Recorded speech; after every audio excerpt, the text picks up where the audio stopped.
Hi, I'm Peter Rose, founder of Longwood Currency Trading. Look, trading is simple. However, despite my physics degree and a 33-year career as a senior software engineer, I made it difficult and I lost a lot of money. Because I didn't have a mentor, I had to figure it out for myself. But that makes me a better teacher because you can learn from my mistakes instead of making your own. Books and videos only give you information, but information alone is not enough. You need a mentor to guide you. For example, look at all the trading indicators and systems, the information that's being taught. If that's supposed to be useful, then why is it then, with all of this information, that a major retail broker's analysis of 43 million client transactions showed that 90% of traders lost 90% of their money in 90 days? Why is that? Let's look at indicators, for example. There are dozens and dozens of indicators that you can put on your chart. You'd think that with the more indicators you use, you'd have more information to make good trading decisions.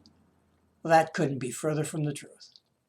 There's a branch of statistical mathematics called permutations and combinations. It deals with the different ways that you can order a bunch of objects.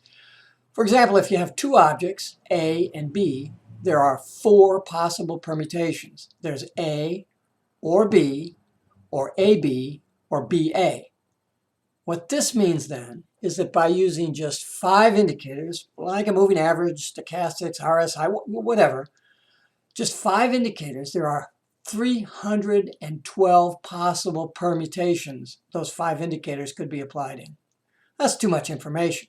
And you just can't trade that way, as evidenced by the 90% fail quickly based on being taught all of that information.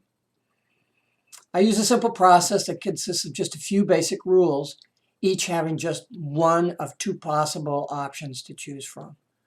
That makes trading simple. Trading is simple, as long as you've got someone to guide you.